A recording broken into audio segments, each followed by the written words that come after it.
salam sejahtera bagi kita semua yang ada di kediaman masing-masing. Sore hari ini kita masih berkumpul dalam kegiatan desiminasi buku gratifikasi dalam perspektif agama bersama para pemuka agama. Kali ini kita memasuki sesi 3, yaitu sesi agama Kristen dan Katolik. Bapak, Ibu, dan saudara-saudari yang berbahagia, sebelum memulai kegiatan ini, izinkan kami memperkenalkan diri kepada para peserta. Bersama kita juga telah hadir 3 orang narasumber yang sangat luar biasa. Pertama, Bapak Yulianto Sabto Prasetyo. Beliau adalah Group Head Program Pengendalian Gratifikasi KPK. Kedua, Romo Agustinus Heriwibowo. Beliau adalah Sekretaris Eksekutif Komisi Hubungan Antar Agama dan Kepercayaan Konferensi Wali Gereja Indonesia. Kemudian bersama kita juga ada Pendeta Henrik Lokra. Beliau adalah Sekretaris Eksekutif Bidang Keadilan dan Perdamaian dari Persekutuan Gereja-Gereja di Indonesia. Tanpa memperpanjang lebar, kami persilakan Bapak Yulianto Sabto Prasetyo untuk memaparkan terkait gratifikasi.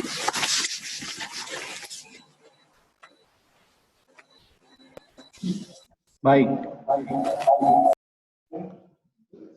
Terima kasih Pak Moderator, Pak Samuel. Assalamualaikum warahmatullahi wabarakatuh. Selamat siang. Salam sejahtera untuk kita semua. Om Swastiastu, Namo Buddhaya, salam kebajikan. Terima kasih atas kehadirannya Bapak Ibu. Izinkan saya menjelaskan sedikit mengenai program pengendalian gratifikasi untuk membuat Indonesia bebas dari korupsi. Bapak Ibu yang diketahui bahwa gratifikasi adalah sesuatu yang menjadi akar dari korupsi di Indonesia. Kenapa gratifikasi disebut sebagai akar dari korupsi? Karena gratifikasi yang diterima oleh pegawai negeri atau penyelenggara negara dapat menimbulkan sikap atau mental pengemis dari pemberian-pemberian yang diberikan terkait dengan jabatan dan berlawanan tugas dan kewajibannya. Hadiah-hadiah tersebut bisa membiasakan sifat mental yang mengemis atau meminta sesuatu dari sifat dari pelayanan dan lain-lain. Nah, dalam hal pelaksanaan kegiatan tersebut, maka secara tidak langsung menumbuhkan sikap yang tidak puas terhadap diri sendiri atau bersifat hedonis dari pemberian-pemberian tersebut, mendapatkan sesuatu dari yang bukan dari sesuatu yang haknya beliau untuk diterima sebagai pegawai negeri atau penyelenggara negara. Dengan caranya bisa menghalalkan segala cara dan memuaskan serta melanggar hukum secara dan dapat merugikan keuangan negara atau keuntungan daerah. Bapak Ibu yang saya hormati, hari ini memang melihat bahwa praktek-praktek gratifikasi itu sudah jelas dilarang oleh Undang-Undang Tindak Pidana Korupsi. Gratifikasi di sini merupakan upaya pencegahan. Di sini kita bisa melihat bahwa gratifikasi yang dilarang tersebut, yang ilegal, diwajibkan untuk melaporkan penerimaannya kepada KPK kurang dari 30 hari kerja. Fungsinya apa pelaporan tersebut? Dilihat di sini bahwa KPK bersama instansi membentuk unit pengendalian gratifikasi, dan untuk meningkatkan awareness tersebut disampaikan dengan konsep 3 hal yang disampaikan di sini. Gratifikasi kita dorong sebagai edukasi dan kampanye untuk mengetahui bahwa adanya gratifikasi yang tidak boleh diterima. Kita menerapkan budaya anti gratifikasi di instansi-instansi pemerintah agar melihat bahwa ada pemberian-pemberian yang tidak boleh diterima oleh pegawai negeri atau penyelenggara negara karena berlawanan dengan tugas dan kewajibannya. Selain itu, kita jelaskan bahwa laporan gratifikasi tersebut bisa menjadi manajemen tool bagi instansi untuk melihat titik rawan atau risiko yang ada di instansi tersebut, sehingga para pemangku kepentingan atau pejabat-pejabat yang membuat keputusan di instansi tersebut dapat melakukan perbaikan sistem. Nah, selain dari 2 hal tersebut, kita jelas bahwa adanya deterrent effect menjadi salah satu aspek penting dalam upaya pencegahan. Bersama UPG, di instansi kita menerapkan budaya gratifikasi dengan kegiatan-kegiatan yang mendorong deterrent effect, bahwa pemberian gratifikasi yang dilarang kemudian tidak dilaporkan bisa dilakukan upaya pendisiplinan. Nah, 3 hal tersebut merupakan triprong upaya pencegahan pengendalian gratifikasi. Selain dilakukan di Kementerian Agama dengan penerbitan buku gratifikasi dalam perspektif agama, kita juga melakukan kegiatan-kegiatan lain yang dilakukan di kementerian lainnya. Di Kemendikbud, contohnya kita menerapkan kurikulum pendidikan anti korupsi serta pendidikan e-learning. Dan kita juga saat ini bekerjasama untuk membentuk public service announcement gratifikasi kepada masyarakat dalam bahasa-bahasa daerah, sehingga mudah dipahami dan dijelaskan. Bapak Ibu yang saya hormati, pada saat ini kita sudah membentuk 509 unit pengendalian gratifikasi di seluruh KLOP di Indonesia.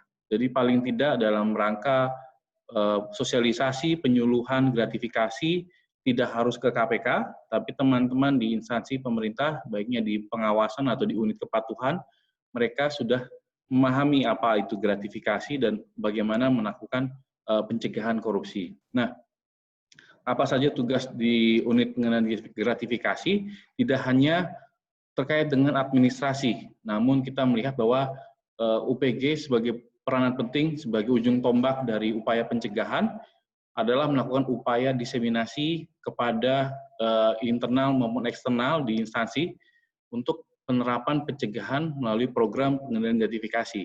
Nah, ada 10 tugas UPG yang di masing-masing, dan kami yakin di Kementerian Agama sudah ada di masing-masing instansinya. Sehingga Bapak Ibu bisa bekerja sama atau bertanya kepada instansinya untuk terkait dengan unit pengendalian gratifikasi. Nah, selain dengan diseminasi, kita sudah jelas bahwa ada internal dan eksternal. Di internal, kita bisa mendorong UPG untuk melakukan penayangan video edukasi gratifikasi yang sudah dimiliki, itu bisa disampaikan melalui, ada beberapa contoh yang dilakukan oleh instansi pemerintah, salah satunya melalui media sosial, kemudian screensaver dari internal, poster-poster yang bisa diterbitkan, atau banner yang pada saat pelayanan publik yang dilakukan. Nah, dalam hal ini khususnya di Kementerian Agama, kita ada buku gratifikasi dalam perspektif agama. Harapan kami di KPK dan di Itjen Kemenak berharap para pembimas dan penyuluh bisa membantu unit pengendalian gratifikasi dalam rangka diseminasi terkait dengan gratifikasi. Kami yakin di semua agama yang ada di Indonesia mengajari hal-hal kebaikan dan melarang apa yang menjadi sesuatu yang berlawanan dengan ajarannya. Nah, memang dalam hal ini kita berada pada sesi ketiga. Sesi pertama sudah dilaksanakan siang dan tadi pagi. Nah, sesi kali ini kita sedikit menjelaskan bahwa apa perbedaan gratifikasi, hadiah, suap, dan gratifikasi ilegal. Hadiah, definisi gratifikasi dan hadiah memang menjadi salah satu hal yang lumrah. Maksudnya, hadiah itu bisa dilakukan dalam rangka pemberian yang wajar, hubungan baik antara satu orang dengan yang orang lain, baik saya sebagai warga biasa dengan tetangga saya, itu merupakan hadiah. Namun, hadiah tersebut menjadi peningkatan, ada shifting of paradigmanya, apabila hadiah tersebut diberikan kepada pegawai negeri atau penyelenggara negara. Maka, gratifikasi itu harus berdasarkan pada aturan-aturan yang berlaku. Nah, apabila pemberian gratifikasi tersebut berhubungan dengan jabatan, berlawanan tugas kewajiban, maka gratifikasi tersebut merupakan gratifikasi yang ilegal, sehingga wajib dilaporkan. Nah, kita melihat bahwa praktik-praktik gratifikasi tersebut, apabila tidak dilaporkan dalam 30 hari kerja, berdasarkan pada pasal 12B besar Undang-Undang Tindak Pidana Korupsi, bisa menjadi suap. Nah, definisi suap di sini dijelaskan bahwa adanya meeting of mind, adanya bersifat transaksional antara pemberi dan penerima, maka gratifikasi tersebut bisa dikenakan pidana. Nah, hal ini memang diintisarikan dari salah satu pendapat dari Prof. Topo Santoso, guru besar dari hukum pidana di Fakultas Hukum Universitas Indonesia. Nah, itu terkait dengan apa perbedaan antara gratifikasi dan hadiah, suap, dan gratifikasi yang berlawanan. Nah, bagaimana sikap terkait dengan gratifikasi yang dianggap suap tersebut? Kami mendorong Bapak Ibu di instansi pemerintah, penyelenggara negara, untuk tidak menerima gratifikasi dengan cara menolak pada kesempatan pertama, apabila gratifikasi tersebut diterima secara langsung. Namun, dalam undang-undang diberikan opsi bagi pegawai negeri atau penyelenggara negara untuk melaporkan gratifikasi paling lambat 30 hari kerja sejak gratifikasi terterima. Kondisinya memang apabila memang kita melihat bahwa ada beberapa pemberian itu tidak diterima secara langsung, kemudian ada kondisi di mana seseorang tidak dapat menolak, kemudian ada sifat di mana ada sulit menerima dan ragu dengan gratifikasi yang diterima apabila dia melihat tersebut. Nah, untuk sebagai prinsip kehati-hatian, gratifikasi yang diterima bisa dilaporkan kepada KPK melalui Direktorat Gratifikasi dengan cara menyampaikan formulir gratifikasi. Namun dengan selain itu kita bisa melaporkannya secara online. Kami sudah menerbitkan aplikasi gratifikasi online atau GOL, bisa diunduh di Play Store atau App Store, dan Bapak Ibu bisa melaporkan gratifikasi dengan semudahnya mengirimkan satu komen di sosial media. Atau Bapak Ibu bisa melaporkannya melalui website kami di www.https://gol.kpk.go.id. Di website tersebut, Bapak Ibu bila mengalami kesulitan bisa melihat di website, karena di website terdapat informasi terkait dengan tata cara pelaporan gratifikasi melalui GOL. Nah, itu terkait dengan gratifikasi online, sehingga memudahkan Bapak Ibu dalam rangka melaporkan. Nah, pada saat ini juga kita informasikan bahwa di Direktorat Gratifikasi di KPK pada umumnya menjelaskan bahwa sudah ada aturan terkait dengan pelaporan gratifikasi, yaitu nomor 2 tahun 2019. Nah, di dalam aturan tersebut merupakan revisi atau pembaruan dari aturan sebelumnya, yaitu Peraturan KPK nomor 2 2014 dan KPK nomor 6 tahun 2015. Di sini dijelaskan bahwa ada gratifikasi yang tidak wajib dilaporkan.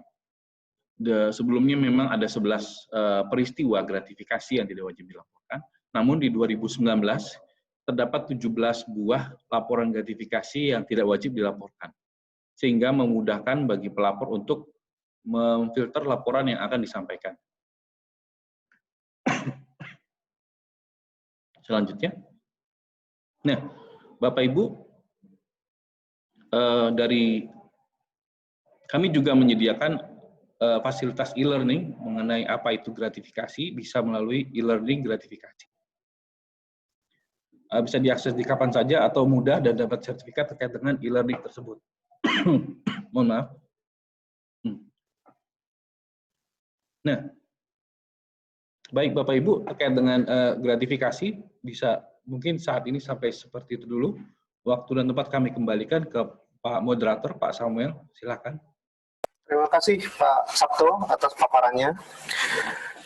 Jadi berbicara tentang gratifikasi memang tidak bisa terbatas pada undang-undang, melainkan lebih luas lagi, yaitu sehubungan dengan nilai-nilai yang tumbuh dan berkembang pada masyarakat, khususnya warga gereja.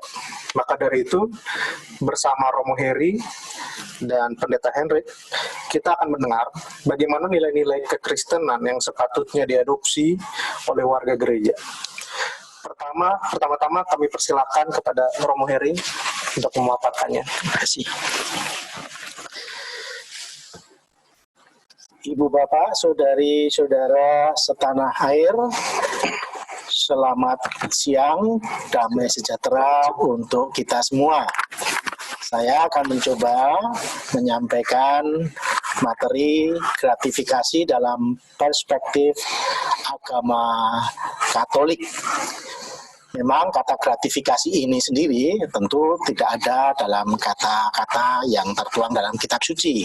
Tetapi semangat dasarnya, substansi dasarnya ada di dalam kitab suci tentang pemberian dengan maksud tertentu yang membuat orang menyalahgunakan kewenangannya, yang membuat orang jadi berhasrat dan melakukan tindakan memiliki milik orang lain dengan tidak sah, dengan tidak adil. Nah, warta kitab suci terkait gratifikasi, kalau dicari di Google ataupun di searching itu dengan kata pemberian sebetulnya. Tetapi pemberian di sini pemberian dalam arti tertentu, tidak pemberian dalam arti umum, tetapi pemberian dengan maksud yang tidak baik, untuk menyalahgunakan wewenang, mempengaruhi orang untuk melakukan hal-hal yang tidak baik, yang bertentangan dengan kehendak Allah. Nah, beberapa yang saya sampaikan warta kitab suci ini hanya beberapa saja dari sekian banyak yang berbicara tentang pemberian. Di sini saya khusus carikan yang memang pemberian yang bersifat senada dengan apa yang dimaksud dengan gratifikasi dalam peraturan perundang-undangan. Yang jelas substansi dasarnya gratifikasi itu bagian dari korupsi dan akar dari korupsi.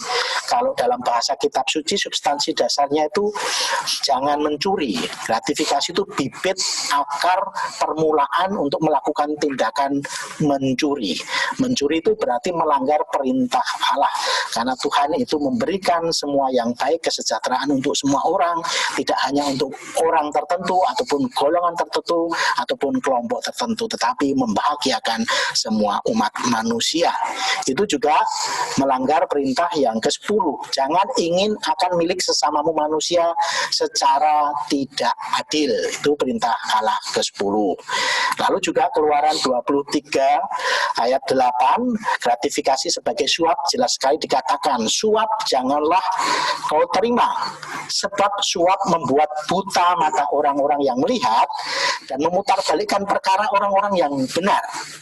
Jadi di balik mencuri dan suap ada hal yang lebih mendasar, yaitu seseorang itu mengkhianati kepercayaan, mempermainkan kebenaran, dan mencemari kesucian. Lengkap sudah. Jadi aspek moral, aspek perbuatan, aspek hidup sosial rusak karena ini semua. Lalu juga ada contoh dalam kitab suci 2 Raja 5:1-27, kisah Gehazi, hamba Nabi Elisa yang menyembuhkan Naaman. Di situ korupsi muncul karena ada kehendak untuk memiliki barang yang bukan miliknya karena rakus untuk kepentingannya sendiri. Next. Lanjut. Ya. Ya. Itu tadi perjanjian lama, sekarang perjanjian baru juga mengatakan yang sama tentang gratifikasi sebagai bagian dari kehendak mencuri, melanggar perintah Allah dan memiliki barang orang lain atau milik orang lain dengan tidak sah. Markus 10 ayat 19 mengatakan, engkau tentu mengetahui segala perintah Allah. Jangan membunuh, jangan berzinah, jangan mencuri, jangan mengucapkan saksi dusta, jangan mengurangi hak orang. Hormatilah ayah dan ibumu. Lalu ditegaskan dalam Markus bahwa gratifikasi berasal dari kehendak disposisi batin yang akhirnya mencipta dalam perbuatan kelakuan jahat. Apa yang keluar dari seseorang, itulah yang menajiskannya. Sebab dari dalam, dari hati orang, timbul segala pikiran jahat, percabulan, pencurian, pembunuhan. Lalu Matius mengatakan supaya orang tidak jatuh pada dosa kerakusan, dosa pencurian, melanggar hak milik orang lain dengan tidak adil, dengan tidak sah. Matius mengatakan, karena itu aku berkata kepadamu, janganlah khawatir akan hidupmu, akan apa yang hendak kamu makan atau minum, janganlah khawatir pula akan tubuhmu dan pakaian hendak kamu pakai. Bukankah hidup itu lebih penting daripada makanan dan tubuh itu lebih penting daripada pakaian? Ini ajaran Yesus mengajarkan kepada kita supaya kita sungguh bergantung pada pemberian Allah untuk keselamatan kita, tidak dikuasai nafsu serakah, nafsu rakus yang menjadi akar dari dosa-dosa yang lain. Nah, Santo Paulus malah mengingatkan bahwa cinta akan uang, ya, cinta akan uang itu sebagai akar segala kejahatan dan kita diajak untuk menghindari keserakahan. Gratifikasi dengan maksud tertentu, menyalahgunakan wewenang dan untuk memenuhi, memperkaya diri sendiri, kelompok ataupun pihak lain, itu sungguh sebagai aktualisasi dari semangat cinta uang dan semangat serakah akar segala kejahatan. Orang yang serakah tidak akan memperoleh bagian dalam kerajaan Allah. Jadi secara moral, secara relasi dengan Allah, gratifikasi sebagai wujud keserakahan dan penyalahgunaan kewenangan itu tidak mendapat tempat dalam kerajaan Allah. Orang serakah sama dengan penyembah berhala. Jadi bukan Tuhan lagi yang dipuja, bukan Tuhan lagi yang diikuti, tetapi harta, kekayaan, uang dengan segala cara menghalalkan cara untuk dapat mencapainya. Maka orang serakah sama dengan penyembah berhala. Dosa korupsi terjadi karena orang dikuasai iblis. Jadi bukan Tuhan yang menguasai lagi, tetapi iblis yang rakus, yang tamak, yang ingin mulia sendiri, ingin kaya sendiri, sementara yang lain menderita dan dimenderitakan dan dimiskinkan. Jadi dosa itu korupsi, gratifikasi sebagai cikal bakal, itu karena orang dikuasai iblis, bukan dikuasai oleh Allah lagi. Nah, saat bersepakat mengambil sebagian hasil, ini contoh aja, penjualan tanahnya yang sudah dipersembahkan kepada komunitas, Ananias dan istrinya Safira rebah dan mati seketika. Artinya, perbuatan jahat ini akan mendapatkan pembalasan di bumi, tetapi juga akan mendapatkan keadilan pembalasan di akhirat. Mungkin selama di bumi aman-aman saja masih selamat, tetapi penghakiman Allah tidak akan pernah bisa membuat kita lolos apabila kita melakukan kejahatan-kejahatan itu. Allah Maha Adil dan Allah akan memberikan ganjaran sesuai dengan perbuatan dan kelakuan kita. Nah, Santo Paulus mengingatkan, sudah next. Nah, ini terkait dengan gratifikasi dengan maksud tertentu, mens rea, ya, disposisi batin. Kalau memberi dengan sukarela, dengan tidak ada maksud, dengan tidak memaksa, dengan tidak membuat orang lain menyalahgunakan kewenangan dan kewajibannya, itu netral. Tetapi ketika ada mens rea, ada kehendak memperkaya diri sendiri, rakus, serakah, dan membuat orang lain untuk melanggar sumpah jabatannya, kewenangan dan kewajibannya, itu menjadi dosa. Dosa berasal dari dalam hati. Apa yang keluar dari seseorang itulah yang menajiskannya. Sebab dari hati orang timbul segala pikiran jahat, percabulan, pencurian, pembunuhan, perzinahan, kesalahan, kejahatan, kelicikan, hawa nafsu, iri hati, hujat, kesombongan, kebebalan, semua hal-hal jahat ini timbul dari dalam dan menajiskan orang. Itu mens rea, disposisi batin. Jadi kehendak batin yang dengan maksud jahat tadi. Nah, ini juga meneguhkan tentang mens rea, tentang disposisi, tentang maksud hati yang jahat. Maka kita kan ada dosa dalam pikiran, dalam perkataan, dalam perbuatan. Karena di mana hartamu berada, di situ juga hatimu berada. Karena di tempat hartamu berada, di situ juga hatimu berada. Karena barang di mana ada hartamu, disitulah juga hatimu. Jadi bukan Allah lagi yang menguasai, tetapi berhala-berhala harta ini yang membimbing dan menguasai dan memandu hidupnya sehingga melakukan segala hal yang jahat yang tidak berkenan di hadapan Allah. Nah, ini contoh bedah kasus ya, mungkin bedah kasus 2 Raja-Raja 5:1-27, Naaman disembuhkan. Ini coba kita bedah kasus dari contoh gratifikasi dalam kitab suci. Nanti kalau saya salah bisa dikoreksi oleh teman-teman di KPK ya. Ini pakai prinsip perbandingan walaupun tentu tidak bisa dianalogikan sama persis ya. Jadi di situ ada kisah Naaman itu sakit kusta. Lalu dia datang kepada Nabi Elisa. Akhirnya suluh mandi 7 kali di sungai Yordan dan Naaman itu sembuh. Nah, setelah sembuh, sekarang aku tahu bahwa di seluruh bumi tidak ada Allah kecuali di Israel. Karena itu terimalah kiranya suatu pemberian dari hambamu ini. Pemberian ya, karena disembuhkan. Tetapi Elisa menjawab, demi Tuhan yang hidup, di hadapannya aku menjadi pelayan. Sesungguhnya aku tidak akan menerima apa-apa.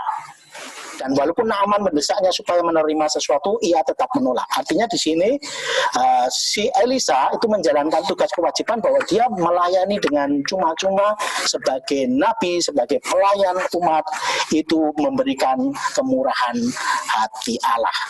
Jadi prinsip dasar pejabat sebetulnya membahagiakan orang-orang yang dilayaninya. Untuk itu nanti sudah ada aturan terkait pemberian yang sah dan tidak sah. Maka kenapa di situ ada indikasi Naaman itu melakukan suap? Karena ada maksud, ada mens rea, ada maksud dalam hati. Ternyata dia tidak hanya mau memberi sebagai ungkapan syukur karena sembuh dan sebagainya, tetapi lebih karena akhirnya berkatalah Naaman, jikalau demikian biarlah diberikan kepada hambamu ini tanah. Jadi jelas sekali dia memberi uang, mau membayar untuk menyuap supaya dia dapat tanah di Israel, di mana dia nanti bisa tinggal di situ, melakukan aktivitas ini dan itu dan sebagainya. Jadi kenapa Elisa menolak pemberian itu?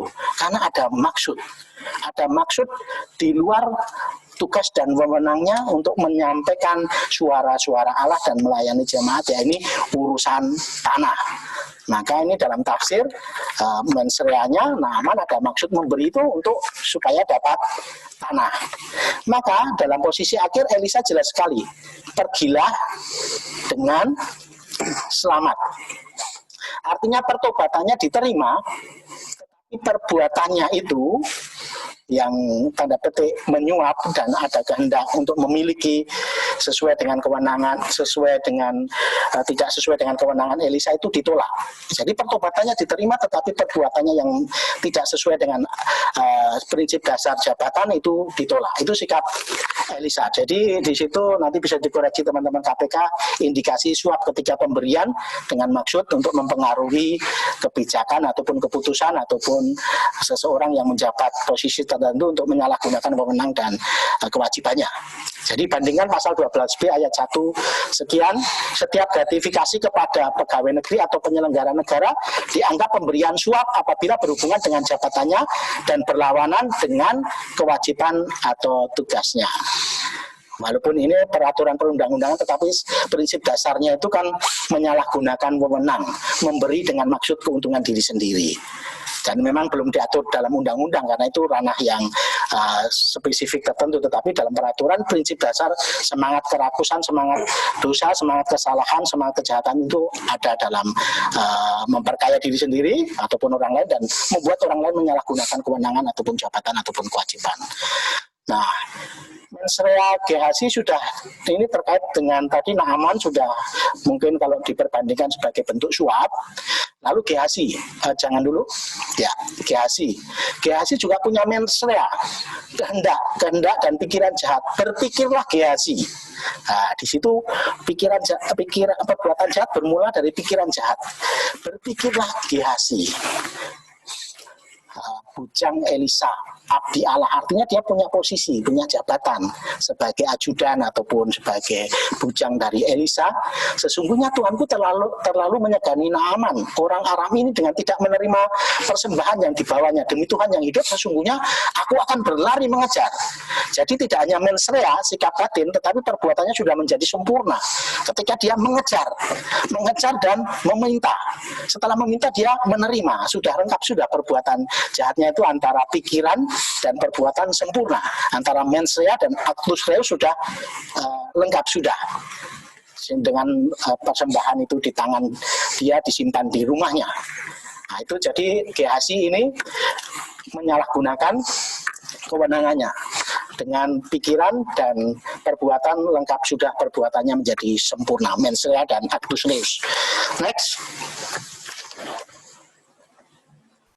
Ya, ini bandingkan dengan pasal 12 UU nomor 20 2001 didenda dengan pidana pegawai negeri atau penyelenggara negara yang menerima hadiah atau janji pada diketahui atau patut diduga hadiah atau janji tersebut diberikan untuk menggerakkan agar melakukan atau tidak melakukan sesuatu dalam jabatannya yang bertentangan dengan kewajibannya. Pegawai negeri atau penyelenggara negara yang dengan maksud menguntungkan diri sendiri atau orang lain secara melawan hukum atau dengan menyalahgunakan kekuasaannya tadi, kekuasaan sebagai ajudan tadi, memaksa si Naaman untuk memberikan atau membayar. Ini sudah lengkap sudah, gratifikasinya di sini sudah lengkap dan pidananya actus reus sudah sempurna. Ini bedah kasus dari kisah Naaman disembuhkan. Next. Nah, kalau dalam istilah KPK ini ada OTT ya, ada OTT. Jadi sudah actus reus kehendak batin jahat, melakukan perbuatan jahat, barang bukti ada di rumahnya, bukankah hatiku ikut pergi? Jadi Elisa itu punya ibaratnya mengawasi dan menjumpai dan menemukan perbuatan jahat itu, sehingga OTT Gehazi. Jadi Gehazi mengalami buah ataupun ganjaran dari kejahatan itu di dunia dengan diberi kusta penyakit kusta Naaman beralih kepada Gehazi, dan juga di akhirat dia tidak masuk dalam kerajaan Allah. Lengkap sudah, OTT di dunia, OTT di akhirat. Sehingga memang gratifikasi ini akar kebusukan, akar dosa, akar kejahatan, memang tidak ada ruang dalam kerajaan Allah, yang dengan maksud apabila pemberian itu dengan maksud memperkaya diri sendiri dengan merugikan pihak lain dan membuat orang lain menyalahgunakan kewenangan, kewajiban, dan tugas serta jabatannya. Ini bedah kasus singkat, maaf kalau saya agak cepat-cepat ya. Next, lanjut. Nah, kalau gratifikasi, kalau diibaratkan dalam perjanjian baru, itu Matius 23, 27, 28. Celakalah kamu. Jadi, hai ahli-ahli Taurat dan orang-orang Farisi. Hai kamu orang-orang munafik. Sebab kamu sama seperti kuburan yang dilabur putih. Yang sebelah luarnya memang bersih tampaknya, tetapi yang sebelah dalamnya penuh tulang belulang dan berbagai jenis kotoran. Demikian juga kamu di sebelah luar kamu tampaknya benar di mata orang, tetapi di sebelah dalam kamu penuh kemunafikan dan kedurjanaan. Rapi, gagah, bersih, dan indah semuanya, tetapi maksud hatinya busuk seperti kuburan. Gratifikasi juga demikian. Kayaknya memberi indah, penuh kasih, tapi ada maksud. Maksudnya memperkaya diri sendiri, merugikan pihak lain, dan ada penyalahgunaan yang kewenangan dan kewajiban yang ditimbulkannya. Jadi seperti kuburan, di luarnya nisan bagus, tapi di dalamnya tulang belulang. Itu kalau diibaratkan gratifikasi dalam perjanjian baru ya seperti kuburan itu. Nampaknya baik, tetapi aslinya tidak baik. Aslinya jahat, aslinya merusak. Next. Nah, kalau pemberian yang baik itu didasarkan atas hukum kasih ya. Hukum kasih merupakan inti ajaran Yesus Kristus ya. Nanti dicek di kitab suci banyak sekali. Kasihilah Tuhan Allahmu dengan segenap hatimu dan dengan segenap jiwamu dan dengan segenap akal budimu dan dengan segenap kekuatanmu. Dan hukum yang kedua ialah kasihilah sesamamu manusia seperti dirimu sendiri. Tidak ada hukum lain yang lebih utama daripada kedua hukum ini. Jadi pemberian yang baik itu wujud kasih kita kepada Allah, tetapi juga kasih kepada sesama. Kalau gratifikasi tadi, kasih Allahnya di mana? Orang dia melanggar perintah Allah jangan mencuri, dan dia berkehendak untuk memperkaya diri sendiri, padahal Tuhan memberikan keselamatan dan kebahagiaan untuk semua orang. Hukum kasih kepada Allah tidak terpenuhi. Hukum kasih kepada sesama seperti dirimu sendiri juga tidak terpenuhi, karena dia pengen kaya sendiri, sementara yang lain menjadi dimiskinkan dan menjadi miskin. Nah, kalau pemberian yang baik, ya kasih kepada Allah, taat pada perintahnya, jangan mencuri, dan mencintai sesama seperti diri sendiri, ya jangan serakah, jangan memperkaya, tetapi marilah kita usahakan bonum comune, kesejahteraan untuk bersama-sama. Itu, maka jelas gratifikasi adalah melawan hukum kasih, melawan perintah Allah, dan melawan kemanusiaan itu sendiri yang pada dasarnya dipanggil untuk saling membahagiakan satu sama lain, mengusahakan kesejahteraan bersama, bukan diri sendiri, kelompok ataupun golongannya. Next. Ini tadi berbicara tentang keinginan mencuri itu lahir dari batin, mens rea, yang menyebabkan orang berdosa. Karenanya Yesus dengan tegas menyatakan bahwa apa yang keluar dari seseorang itulah yang menajiskannya, sebab dari dalam dan dari hati orang timbul segala pikiran, percabulan, pencurian, pembunuhan, dan sebagainya. Next. Nah, kalau mau kasih pemberian yang sesuai dengan ajaran Allah, kasih itu sabar, kasih itu murah hati, ia tidak cemburu, ia tidak memegahkan diri dan tidak sombong, ia tidak melakukan yang tidak sopan dan tidak mencari keuntungan diri sendiri. Kasih yang benar itu tidak mencari keuntungan diri sendiri, tetapi supaya nama Allah semakin dipermuliakan dan kehidupan manusia semakin bermartabat. Gratifikasi merusak dua-duanya. Next. Ya, ajaran gereja ya, ini tadi kalau kitab suci, sekarang ajaran gereja tentang korupsi jelas sekali. Next, dari Paus Fransiskus, gratifikasi sebagai bagian dari korupsi itu disimbolkan dengan luka-luka bernanah, dan itu adalah dosa berat. merusak sendi-sendi dasar kehidupan pribadi dan sosial. Tidak hanya diri kita sendiri, tetapi juga sendi sosial juga dirusak. Terus menghalangi masa depan dengan harapan, karena dengan korupsi, dengan gratifikasi, semua menjadi rusak, kesejahteraan bersama menjadi terhambat dan bahkan tidak bisa terwujud. Merusak rencana mereka yang lemah, yang pengen hidup layak, yang pengen hidup bahagia. Jadi ada kesemena-menaan karena kekuasaan, karena kekayaan, karena potensi, karena posisi, sehingga digunakan untuk yang tidak semestinya. Padahal kekuasaan, potensi, kekayaan dan sebagainya itu untuk mengabdi supaya manusia semakin manusiawi, terutama yang miskin, lemah, miskin dan tersingkir. Maka gratifikasi bagian dari korupsi adalah tindak pengerasan hati yang penuh dosa, menggantikan Allah dengan ilusi seolah-olah uang itu di atas segalanya. Itu ajaran dari Paus Fransiskus jelas sekali, luka-luka bernanah. Gratifikasi bagian dari korupsi, luka-luka bernanah, merusak sendi-sendi pribadi dan sendi-sendi sosial, dosa berat. Next.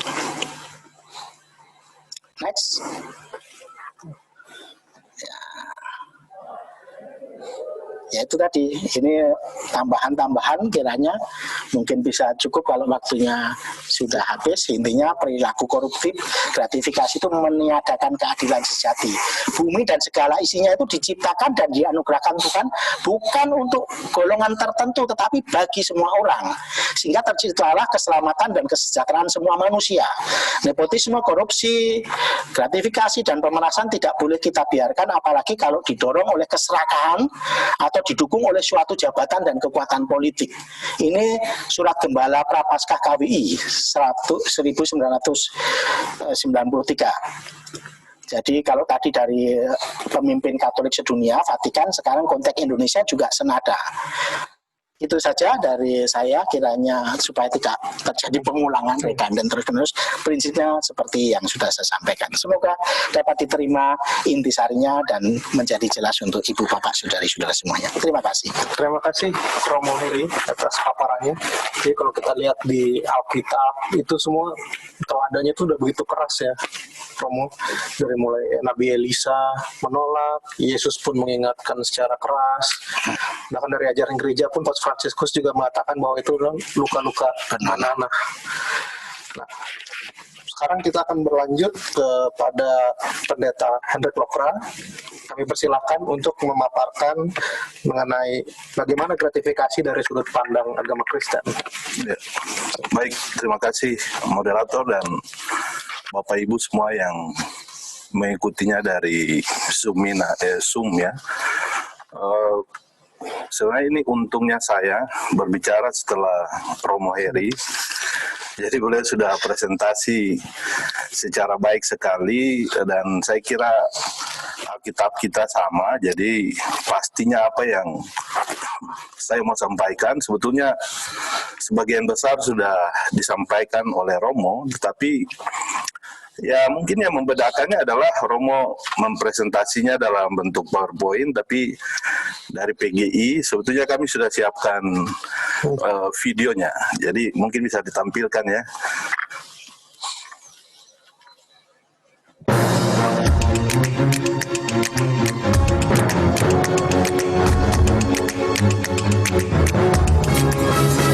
Istilah korupsi belum populer saat Alkitab ditulis.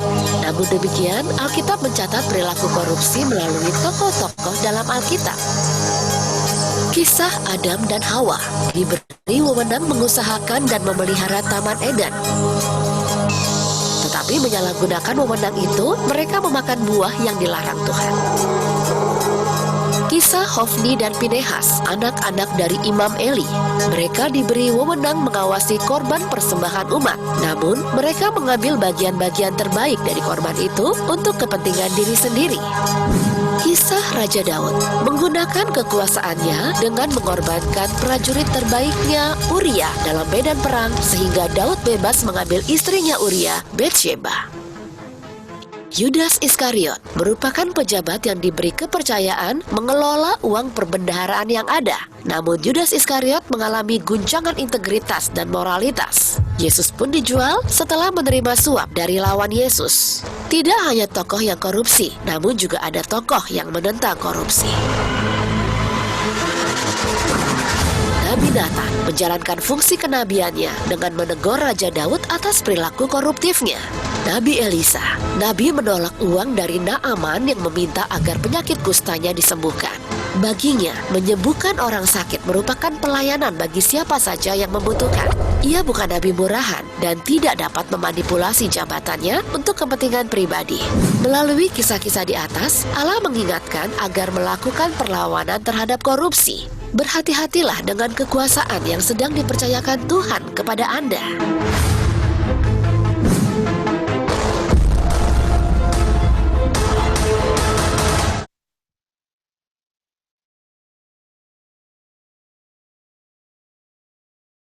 Kami persiapkan dari tahun lalu sebetulnya, dan karena sebetulnya PGI Persekutuan Gereja-Gereja di Indonesia sudah punya komitmen terhadap pemberantasan korupsi ini sudah cukup lama.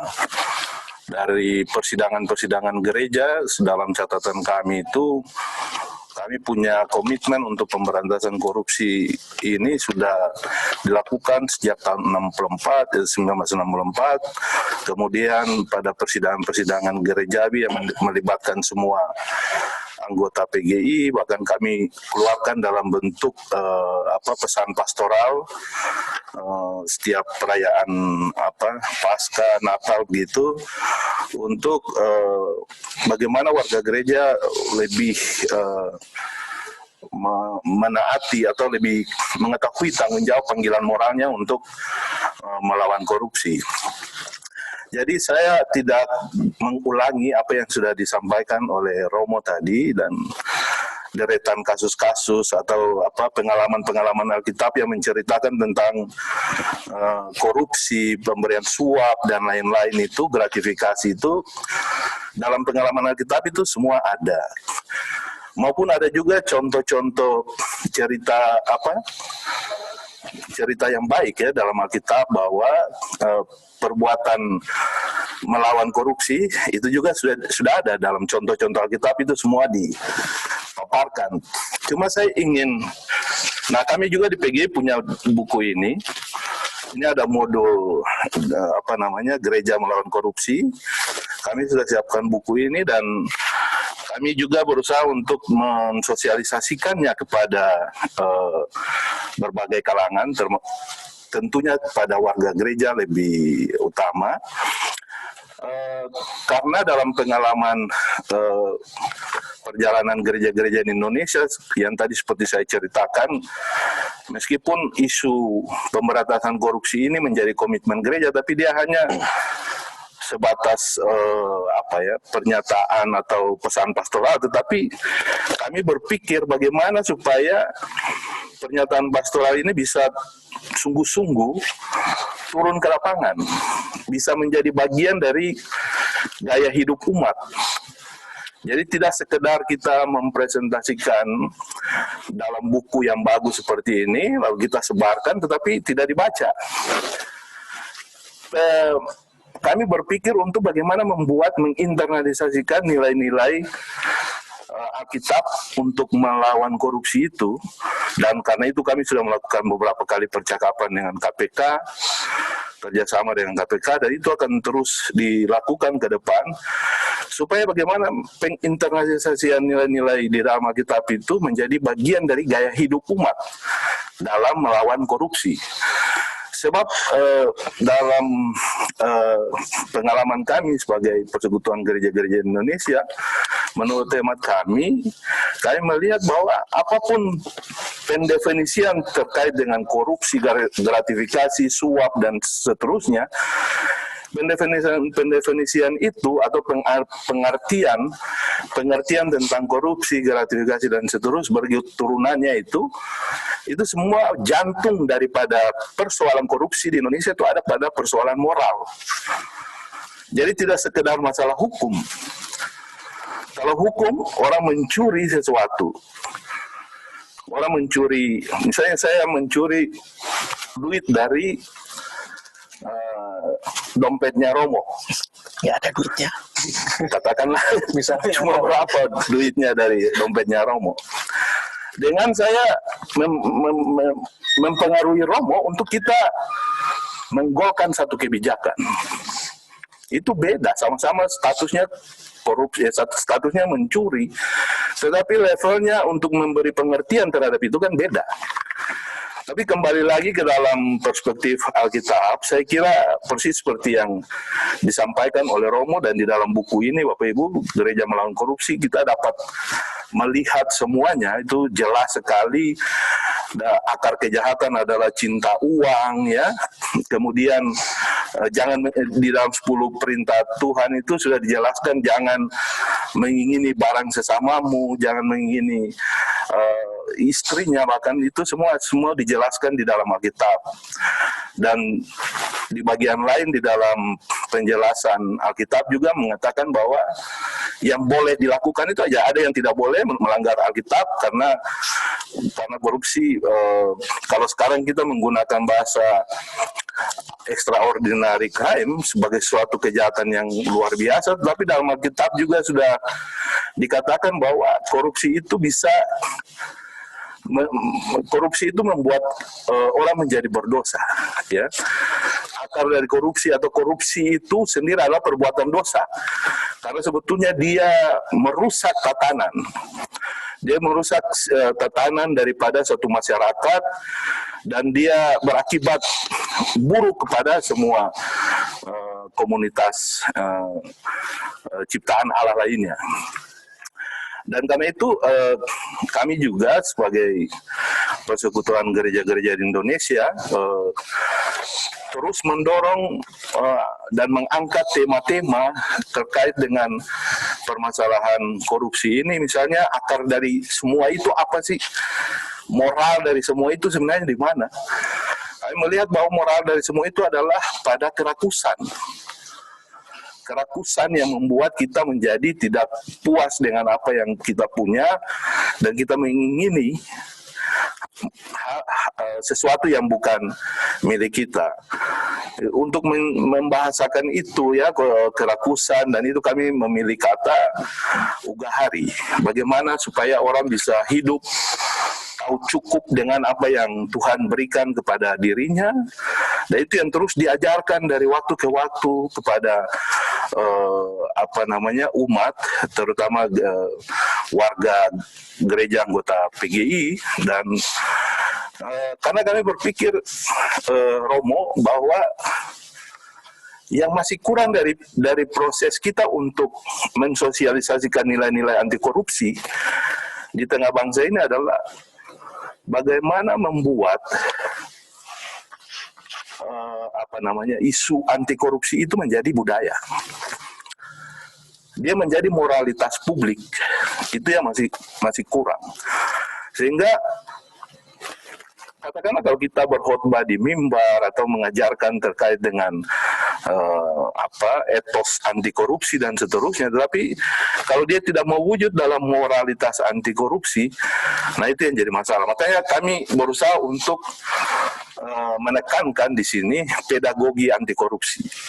Kami mengusulkan kepada, sebetulnya juga dalam forum ini ingin mengusulkan kepada KPK dan Kementerian Agama untuk pedagogi anti korupsi itu penting sekali.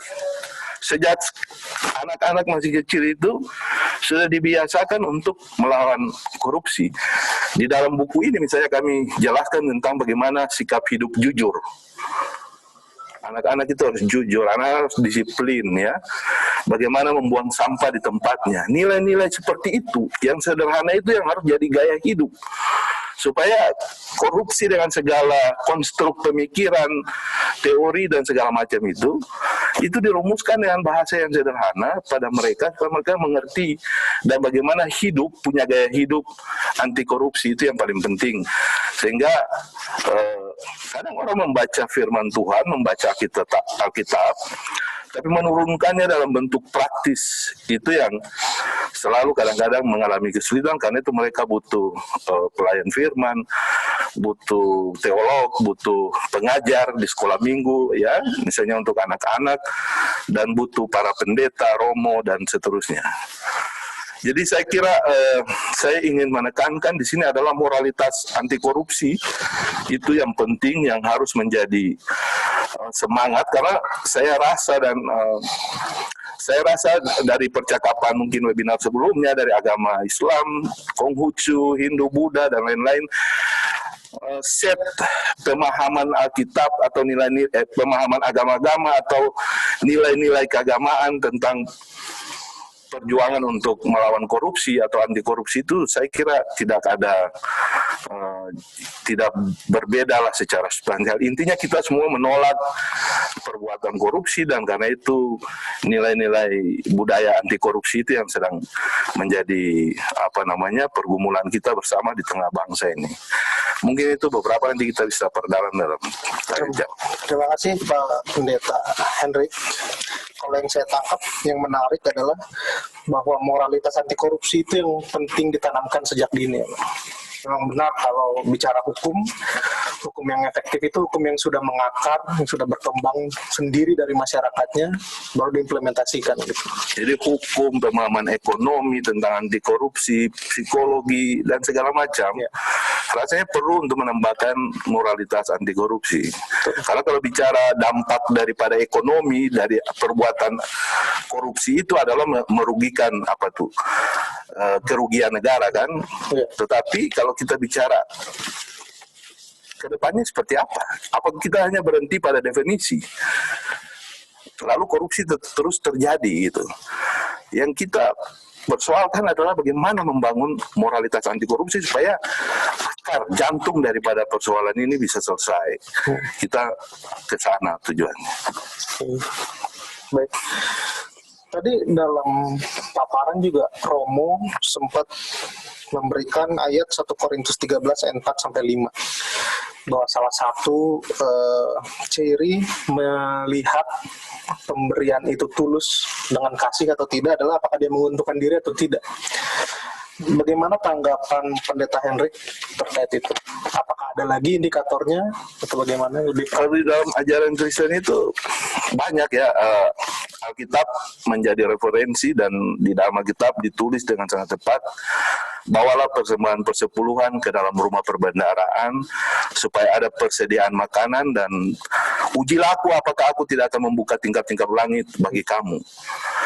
Itu adalah etos bagaimana orang bisa membawa yang menjadi bagian daripada ungkapan syukurnya itu ke dalam rumah perbendaharaan Tuhan. Jadi ada yang boleh dibawa dengan prinsip kasih. Tuhan bilang, jika engkau mau melayani aku, layanilah orang-orang yang miskin, orang-orang yang terpenjara, kunjungilah mereka, yang lapar, dan seterusnya. Dan itu perintah Alkitab. Etos Alkitab untuk memberi itu ada di situ. Tetapi dia juga melarang supaya tidak boleh melakukan yang sesuatu yang sifatnya menyuap. Iya kan?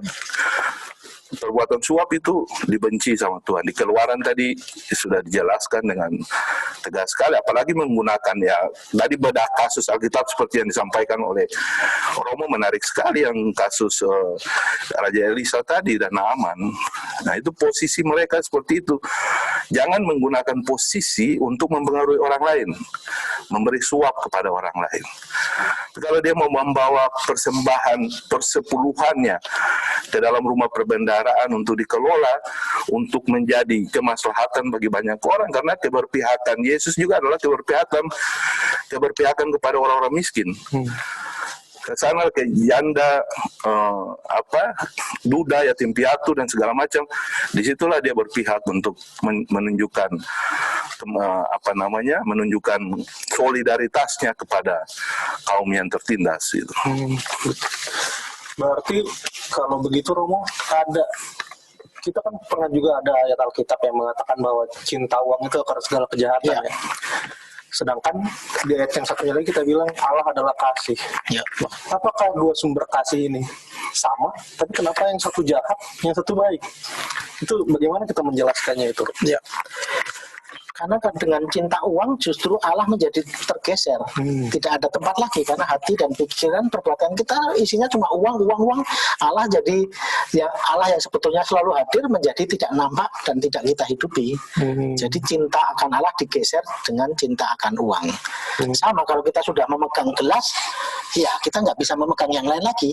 Sama kalau kita memegang uang dan pikiran kita, hati kita, perbuatan kita hanya pada uang, Allah yang sebetulnya selalu menyapa kita menjadi tidak terdengar suaranya, bisikan, tuntunannya dan sebagainya, petunjuknya tidak kita dengarkan lagi karena kita udah fokus. Santo Paulus bilang orang yang mendua hati tidak akan tenang di dalam hidupnya. Ini lagi ahli eksekutif ini, lengkap sudah. Ya. Oke, mungkin terkait pemberi sudah dijelaskan panjang lebar oleh Romo dan Pak Pendeta. Nah sekarang ke penerima nih, Romo sama Pak Pendeta. Kita kadang jemaat ini pusing juga. Boleh nggak sih kita menerima uang? Atau mungkin hamba Tuhan habis pelayanan, boleh nggak sih kita menerima uang atas dasar jasa kita? Bagaimana, Romo? Kalau terkait dengan peribadatan, terkait dengan pelayanan dan sebagainya, sebetulnya itu hak umat untuk memberikan persembahan pada gereja dan untuk kepentingan pelayanan. Jadi dalam bingkainya bukan dalam bingkai orang per orang, tetapi untuk dinamika kehidupan jalannya roda peribadatan dan kehidupan menjemaat. Jadi spiritnya itu spirit membangun jemaat, bukan spirit untuk memperkaya orang lain. Jadi itu persembahan kasih. Kolektor itu bisa untuk nanti pengelolaan gereja itu kan butuh listrik. Pastoran itu karena pastor hanya tugasnya untuk mewartakan iman, sakramen dan sebagainya kan tidak bisa bekerja di kantor, memperoleh gaji dan sebagainya. Dihidupi dari pelayanan itu. Artinya umat bersama-sama dengan pihak-pihak gereja untuk mengelola uang untuk penyelenggaraan karya pelayanan supaya lebih baik. Tidak hanya untuk jemaat tetapi juga untuk alam sekitar dan untuk masyarakat sekitar. Saling mengasihi dalam persekutuan. Iya, sebagai komunium, istilah kami paguyuban. Iya, komunium. Kalau terkait penerimaan ini Pak Pendeta, kita kan kalau bicara Kristen Protestan itu kan banyak denominasi, banyak sinode dengan berbagai teologi persembahan yang berbeda-beda. Nah, apabila nih ada seorang jemaat yang tidak mampu memberikan persembahannya, bagaimana sikap gereja terhadap itu? Terkait dengan kalau ada jemaat yang kita punya referensi adalah persembahan seorang janda miskin. Ya, dia datang dengan apa yang ada dan dia bilang dia memberikan dari apa yang ada pada dirinya. Dia bukan memberikan dari apa yang tidak ada pada dirinya. Tapi Yesus memberikan perbandingan dengan orang yang lain, orang yang kaya. Belajarlah dari persembahan janda miskin ini. Inilah yang diberkenan bagi Allah. Kalau kamu memberikan sesuatu yang ada dari dirimu, bukan yang tidak ada dari dirimu, itu yang berkenan bagi Allah. Jadi intinya sederhana, Yesus menyampaikan bahwa kalau kamu punya berapa yang kamu bisa memberi sebagai tanda ungkapan syukur bagi Tuhan, berikanlah itu. Jangan memaksakan diri kalau tidak punya apa-apa, tidak perlu. Tapi persembahan itu bukan hanya sekedar materi, bukan sekedar uang. Tapi persembahan dalam teologi Kristen, teologi gereja itu adalah persembahkan hidup. Hidup kita ini adalah persembahan yang terbaik bagi Tuhan. Jadi orang tidak perlu terjebak pada materi sekedar pemberian seperti itu. Dia bisa memberikan puji-pujian bagi Tuhan dalam peribadahan. Dia bisa memberikan gaya hidup anti korupsi sebagai sebuah persembahan bagi Tuhan. Itu yang berkenan bagi Tuhan. Saya kira itu. Jadi saya menyinggung sedikit terkait dengan apa yang kalau misalnya ada pelayanan lalu pendeta mendapatkan semangat, kalau mereka merasa bahwa itu adalah sebuah bentuk persembahan syukur, ya kan, bagi Tuhan, itu diberikan. Kan Alkitab bilang, bawalah persembahan persepuluhan ke dalam rumah perbendaharaan. Kembali lagi, saya ingin menegaskan bahwa basisnya adalah basis moral. Kalau saya sebagai pendeta, saya merasa bahwa yang diberikan itu, Kalau saya praktisnya setelah saya memimpin ibadat, lalu saya diberikan uang oleh satu keluarga, saya akan katakan bahwa bawalah persembahanmu ini ke dalam gereja, rumah perbendaharaan, ya kan? Karena di sanalah itu moralitas. Tapi itu juga tidak dilarang kan? Semua orang punya hak untuk menerima dengan konsepnya seperti apa. Yang pasti ini kan bukan berarti dia ingin mempengaruhi seseorang untuk dengan kewenangan dan jabatannya untuk memberikan keuntungan pada dirinya sendiri sesuai dengan kalau kita pakai pendefinisian itu. Tapi kalau kita pakai basis moral, maka harusnya praktek-praktek seperti itu harus kita latih jemaat supaya dengan cara begitu kita bisa memberantas struktur anti korupsi atau struktur korupsi yang sebenarnya sulit sekali untuk dibongkar di tengah masyarakat bangsa kita. Oke. Terima kasih Pendeta dan Romo. Mungkin pertanyaan terakhir sebelum kita masuk sesi tanya jawab, mungkin ini agak sedikit menyentil. Di gereja-gereja daerah itu ada menerima uang sumbangan dari pejabat-pejabat daerah. Bagaimana Pak Pendeta dan Romo menyikapi ini? Silakan Romo, bagaimana? Baik. Pertama, asas presumption of innocence, praduga tidak bersalah. Tetapi kalau ada indikasi yang cukup bahwa itu uang hasil kejahatan atau uang dengan perolehan yang tidak halal dan tidak sah, dengan tegas kita tolak, jelas. Sikap kita jelas seperti itu. Bagaimana Pak? Di dalam gereja lewat kampanye anti korupsi kami justru mengatakan kepada gereja-gereja kalau ada sumbangan yang dalam bentuk atau dalam jumlah yang yang tiba-tiba dalam jumlah yang spektakuler, sebenarnya gereja-gereja berhak untuk tanya kepada para penyumbang. Apakah ini sumbangan yang sudah terverifikasi, bukan ada indikasi indikasi korupsi dan sebagainya. Mereka bisa tanya itu. Dan kami menganjurkan untuk hal itu bisa ditanyakan. Ya, harus clear ya. Dalam praktik bergereja sekarang kita mendorong ke arah sana. Transparansi. Iya, transparansi. Oke. Baik, terima kasih Pak Pendeta dan Romo. Kita masuk ke pertanyaan sesi tanya jawab. Ini ada pertanyaan peserta dari seorang Tumanggor.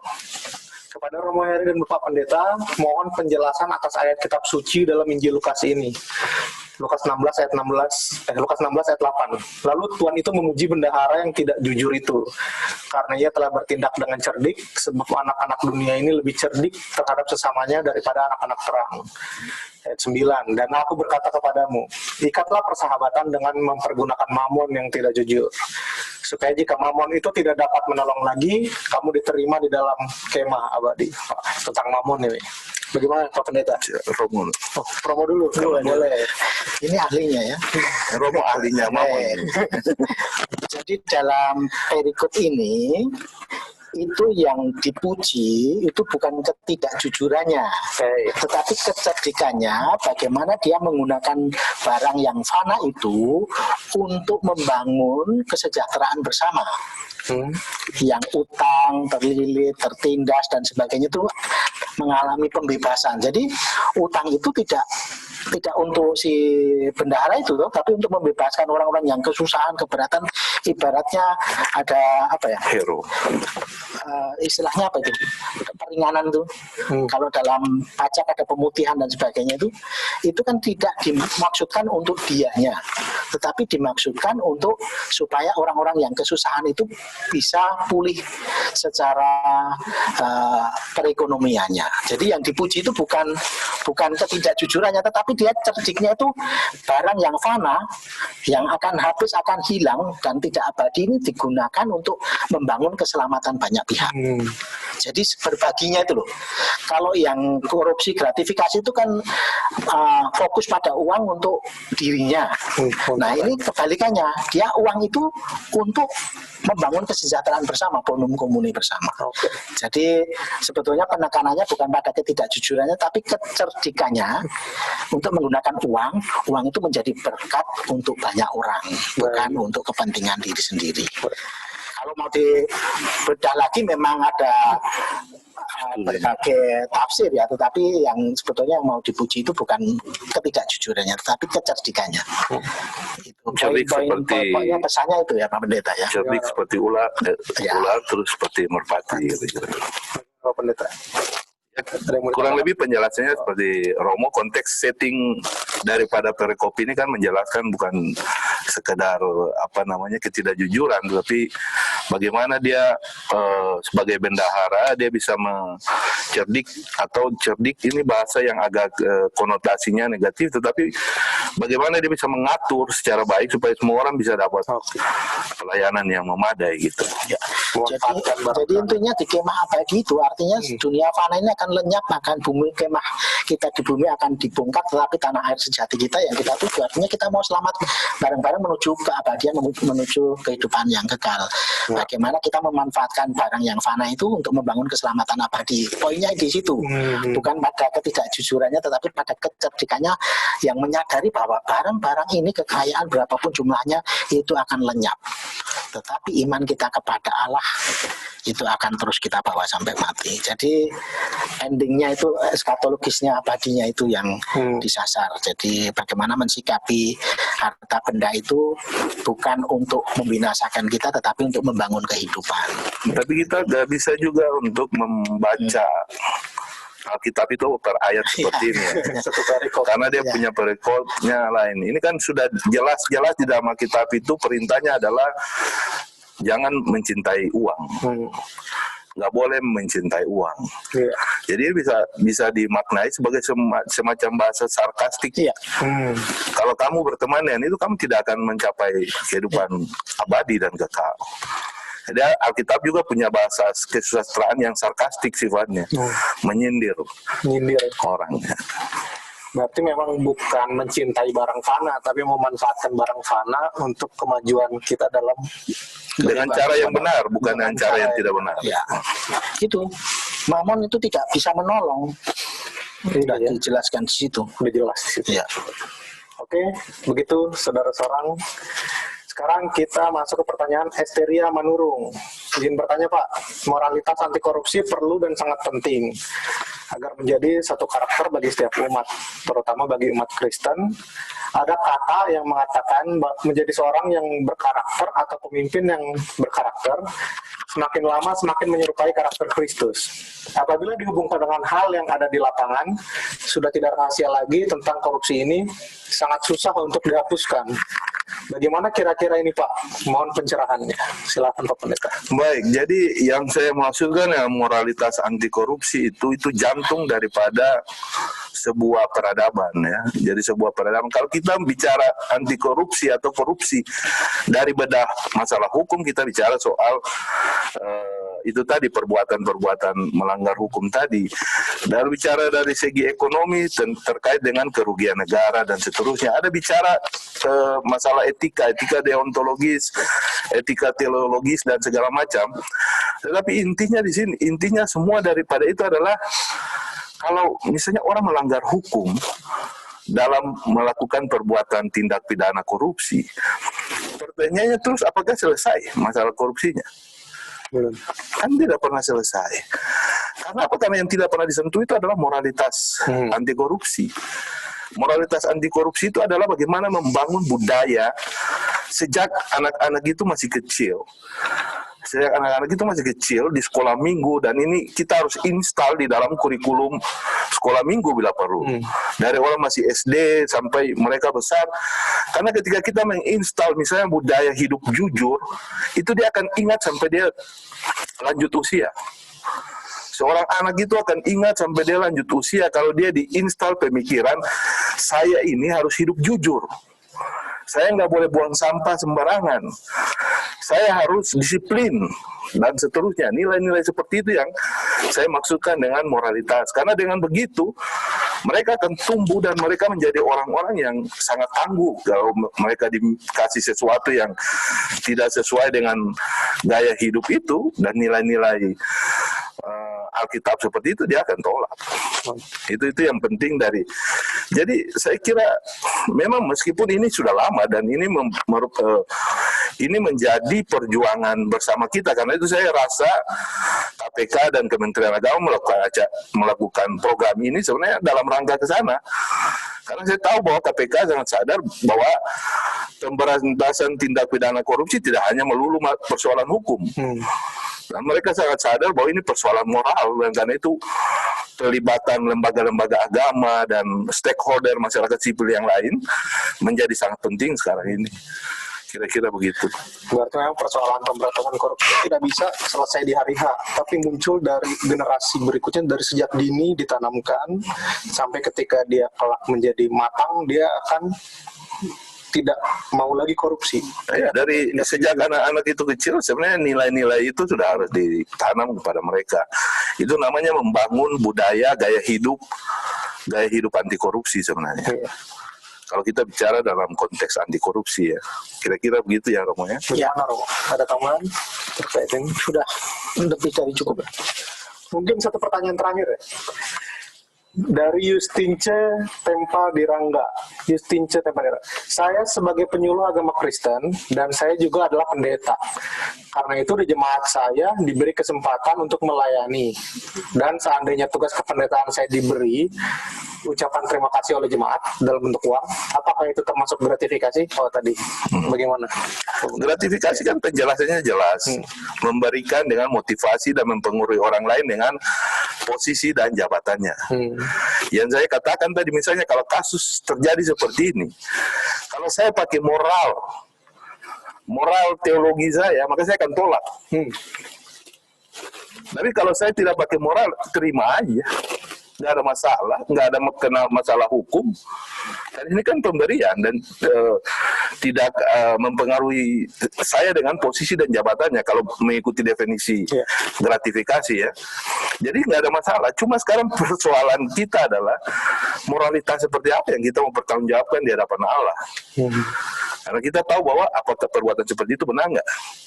Ya kalau dia berikan dalam bentuk ungkapan syukur bagi Tuhan, tempatnya ada di rumah perbendaharaan, di gereja, ya kan?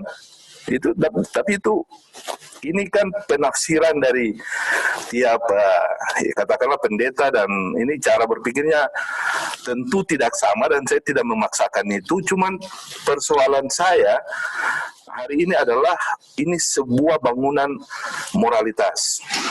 Kalau kita pakai bangunan moralitas untuk mendekati kasus seperti ini, maka kita harusnya secara seperti kasusnya Nabi Elisa tadi. Waktu mau diterima pemberian dari Naaman, dia bilang tidak bisa. Demi Tuhan yang hidup saya tidak bisa terima ini. Itu pernyataan iman yang sangat tegas. Nah itu contoh yang paling bagus sebenarnya untuk kita bedakan seperti ini ya. Kira-kira begitu. Bagaimana Romo terkait pertanyaan? Jadi menyambung seperti disampaikan oleh Bapak Pendeta Helo ini, kita itu sebetulnya seperti kata Yesus, duk in altum, diajak untuk masuk ke tempat yang lebih dalam. Kalau sekedar legal formal sudah selesai aman ya. Tetapi kan ukurannya itu moral. Apakah di situ ada benih cinta akan uang, ada benih keserakahan, atau di situ ada benih kasih? Itu diskresinya tergantung orang itu. Diskresi artinya sikap batin membedakan roh ini, saya menerima itu dikuasai roh jahat karena serakah, cinta akan uang, atau karena dikuasai roh kasih karena ini mau tak pakai karya sosial. Jadi akhirnya sebetulnya moralitas itu duk in altum, mengajak kita masuk ke tempat yang lebih dalam. Karena kalau sekedar tataran hukum legal formalnya dipenuhi sudah selesai. Tetapi sebetulnya bicara moralnya belum dapat. Hanya pemenuhan hukum kewajiban. Tapi internalisasi sikap batinnya, cinta akan uang atau kasih pada Tuhan dan sesama itu yang paling menentukan. Itu nanti dari mens rea itu muncul ke actus reus menolak atau menerima. Ya. itu. Berarti buat saudara Yusti, Ya itu kontekstual lah. iya, Nah, moral itu apa, kalau misalnya mau Diskresi. menanamkan nilai-nilai anti korupsi secara moral, ya sebaiknya tolak atau serahkan ke rumah perbendaharaan gereja. Seperti itu. Baik, sesi tanya jawab sudah selesai. Kita masuk ke closing statement. Silakan bagi Bapak Pendeta Hendrik Lokra untuk memaparkan closing statement terkait gratifikasi ini, Pak. Baik, jadi yang paling penting menurut saya adalah korupsi atau gratifikasi itu, kita ini semua potensial menjadi korban sekaligus menjadi pelakunya. Karena itu yang paling penting bagi kita sekarang ini adalah bagaimana sebagai seorang Kristen kita menginternalisasikan nilai-nilai firman Tuhan itu di dalam hidup kita. Kita berjalan dengan firman Tuhan sebagai panduan kita untuk terus mengisi hidup yang berkualitas, ya, supaya moralitas anti korupsi itu bisa menjadi sebuah gaya hidup kita, supaya kita dengan demikian memberkati bangsa ini. Terima kasih. Baik, terima kasih Pak Pendeta. Silakan Romo Heri, closing statement. Baik, terima kasih. Marilah kita semuanya untuk tidak khawatir dengan hidup kita, tetapi berani memegang iman kita dengan sungguh-sungguh, karena kita percaya Allah itu maha baik. Dengan iman kita yang taat dan setia kepadanya, niscaya semua akan ditambahkan, semuanya akan diselenggarakan, kita hidup baik di dunia dan juga selamat di keabadian. Tuhan memberkati. Terima kasih. Baik, terima kasih Romo Heri dan Pendeta Hendrik Lokra. Izinkan saya memberikan kesimpulan terkait perspektif ajaran agama Katolik dan Kristen tentang gratifikasi. Pertama, dari ajaran agama Katolik. Pertama, pemberian berupa gratifikasi dalam bentuk apapun menjadikan seseorang tidak dapat melakukan pekerjaan secara profesional. Dua, gratifikasi berbeda dari persembahan dan pemberian dalam hukum kasih sebagai inti ajaran Yesus Kristus. Persembahan dan pemberian yang berkenan bagi Allah adalah pemberian yang dilakukan dengan sukarela. Tiga, persembahan juga tidak hanya berupa uang, tetapi juga bakat dan waktu.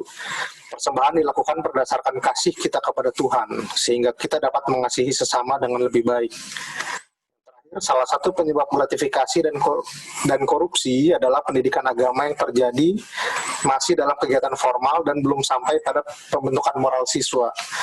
Korupsi harus dibenahi dari sumber masalahnya, maka pendidikan moral harus dimulai sejak usia dini.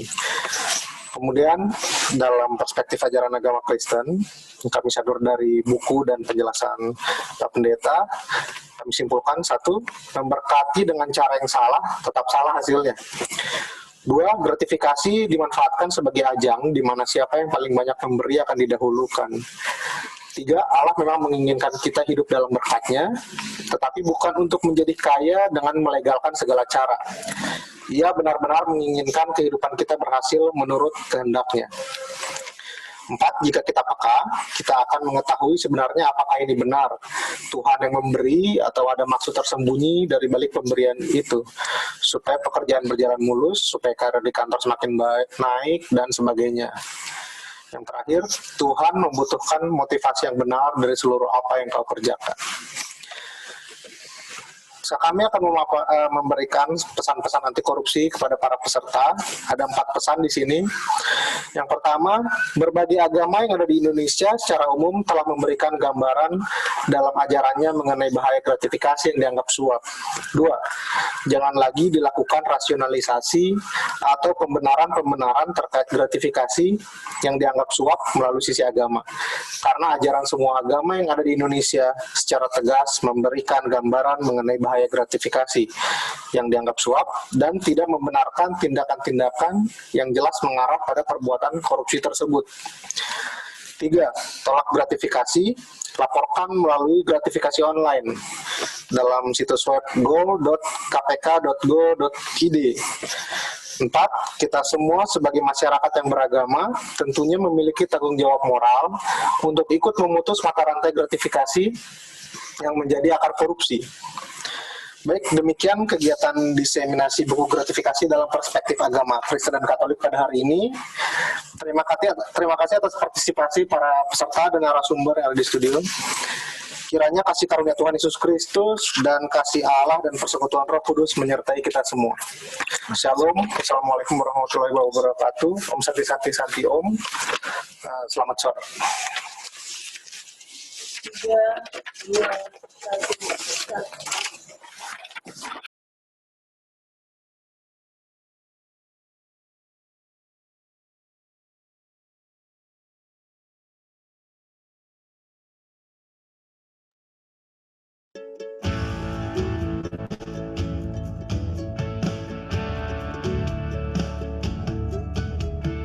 Ayo sahabat semua, sing-singkan lengan baju kita, kobarkan semangat di dada.